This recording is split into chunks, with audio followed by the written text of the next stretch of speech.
Yiddishkeit. Maybe this is coming from a bad place, and therefore it's not worth putting up on a pedestal.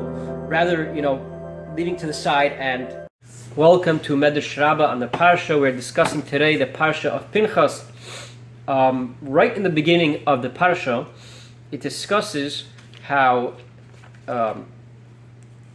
right away, in continuation to last week's Parsha, which is what Pinchas did, his valorous act, which is to kill and show an example to everybody about how what happened in the end of last week's Parsha was not an okay thing.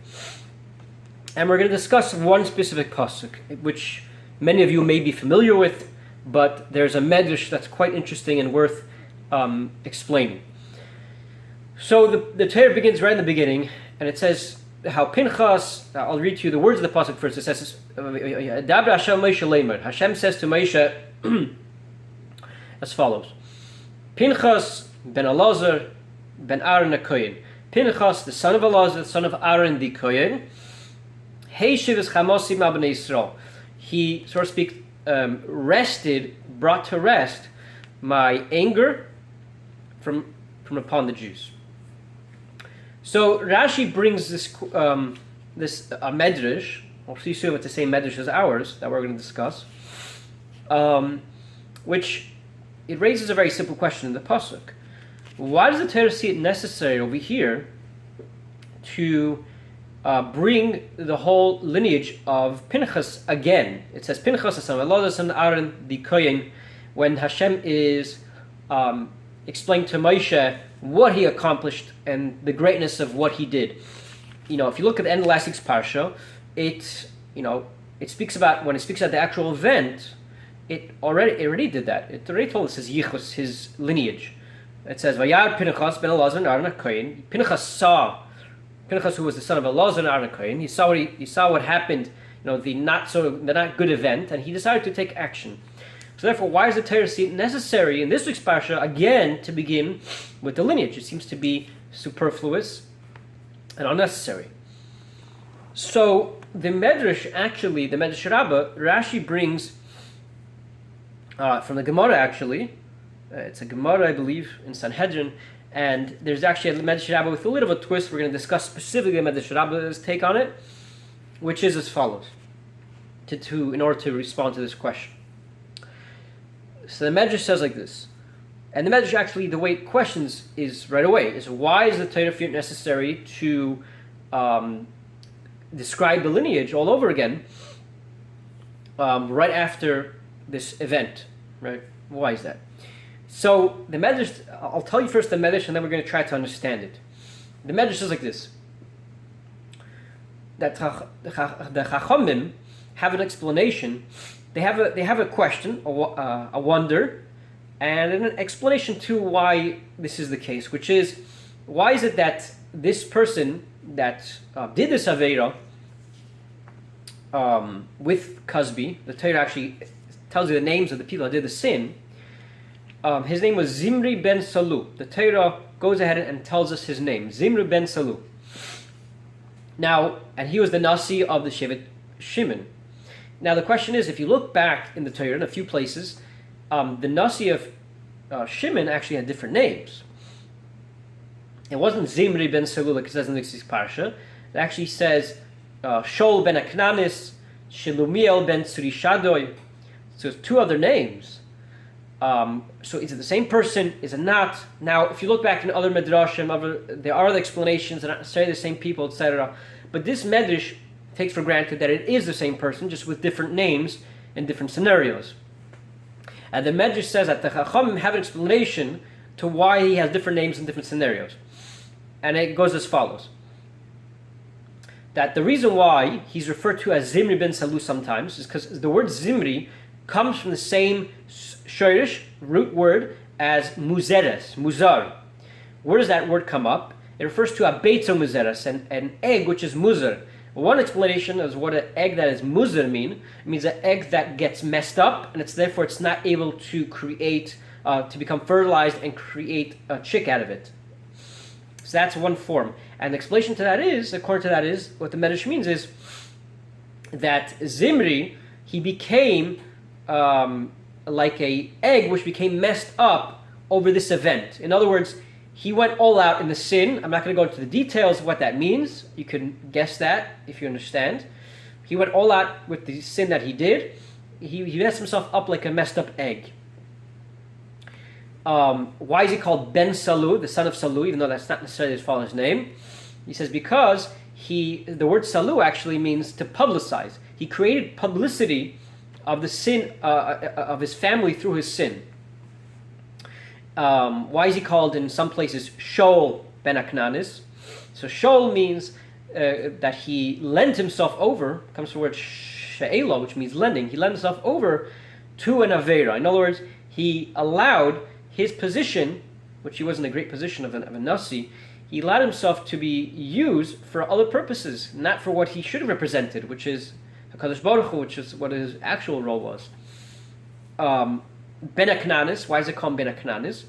Because he did the actions of Knan, right? If you know what that sin was. But his actual name, says the Medrash, was Shelumiel. That was his real name. So that's why in this week's Parsha, it refers to him in this specific as Zimri ben Salu, because it represents about the grave issue of what he put himself into. And continues the Medrash. The Medrash is like this. That's first of all why he has that name. And then Medrash connects that with the next point, which is that Medrash says that you find in the moment that he got that he stabbed, that Pinchas stabbed this Zimri together with his mate, the Shvatim got up, says the Medrash, and they had a complaint against him. The complaint was, look, this guy is the son of Putiel. Putiel is Yisro. He's referred to as Putiel, says the Medrash, because Putiel comes from the same root word as patam, which is to fatten. He fattened up calves, right? These baby cows for Avodah Zarah, for the sacrifice for Avodah Zarah. That was his responsibility. So they're saying, look at this Pinchas, who comes from his mother's side, comes from Yisro, who used to do this. He used to fatten up sacrifices for Avodah Zarah, and he kills the Nasi of Yisrael. So, says the Medrash, that's why the Torah had to tell us his yichus to Aaron. Pinchas ben Elazar ben Aaron HaKohen. That's how the Medrash ties together the concepts. Now, we have to understand what's going on over here. How does that answer anything? How just because people had this complaint, right, that he comes from, so to speak, a bad lineage. How is this a response? That doesn't take away from the fact that he has bad lineage with a bad background, just because he has a good background as well. So what was the complaint? How is this an answer? And also, what's a connection to the fact that Zimri has these bad names to him, right? That these names represent how bad he went into this sin. So you might be able to explain this as follows. That basically the reason why he gave him these names and how that's connected to his lineage and what his grandfather did and how that's connected to people's concerns after this happened is as follows. Basically, people were concerned that after this event happened, this might not be coming necessarily from a good place. Meaning he might have done a good thing, but he might not be coming from a good place. Why is that? It says, look back, if you connect the events of what happened with Pinchas, what he did, and to his lineage, to his grandfather, you might be able to draw a parallel, which is, what was his grandfather good at? What was his expertise? That he fattened animals in order to bring them as a sacrifice for a good cause. It was a bad cause, but he believed it was a good cause at the moment, at least. What did Pinchas over here do? He, so to speak, also did a similar idea. He sacrificed a fattened animal, right? This human, this person who, so to speak, was fattened with quite bad attributes and bad things that he put himself into, and that's why he was referred to as Zimri ben Salu, to describe how bad he was. So he, so to speak, was a fattened animal in that moment, and he was the sacrifice to teach everyone what not to do. So when people saw what Pinchas did, they drew this correlation that even though what he did was a good thing ultimately, is to teach people a lesson, but in regards to what it represents. They were worried it might have come from a bad place, the way he went about it, etc., and how this might look, on people are looking up to him, right? He's bringing, so to speak, these traits and these ways of serving gods, or a god. He's bringing that into serving our God, our one God, rather than Avodah Zarah. So they're worried maybe this is not a good thing to bring into Judaism, to Yiddishkeit. Maybe this is coming from a bad place, and therefore it's not worth putting up on a pedestal. Rather, leaving to the side and leaving it as is. So that was their concern. It was a legitimate concern, because who knows what it could lead to if it's coming from a bad place, at least. Meaning it's good, but it was ultimately good, but bad in a bad habit, a bad mode, a bad tool rather. So therefore, the Medrash's response is that's why the Eibishter in this week's Parsha specifically mentioned Pinchas, Belaz, and Arakain. It says the lineage of his good side. In other words, one way of explaining it might be is that there are different attributes that people have that they might be bringing from necessarily not good places. But everything has its purpose. Everything can be used in two different ways. And if you have, in order to balance that out, you have the good energy, because he had a good lineage on the other side. If you combine the two and you could figure out a way to use it for the good, it doesn't have to be necessarily quashed, right?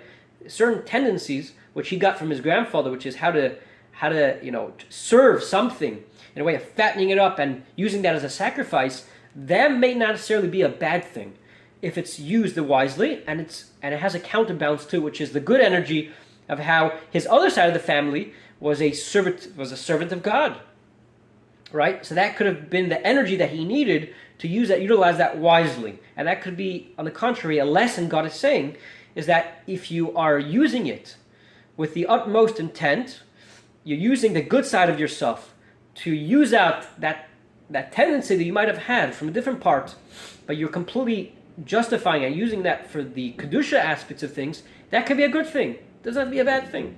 And that could be a lesson. Actually, you find this concept, just to correlate that in regards to mazolos, just for example, the Gemara in Shabbos says that, right, if someone has a bad mazel, right, that brings him tendencies, let's say, of like blood, right, which could eventually lead him to be a murderer, etc., the Gemara says, what do? Try to use that towards, right? Don't try to quash it and say, ignore that.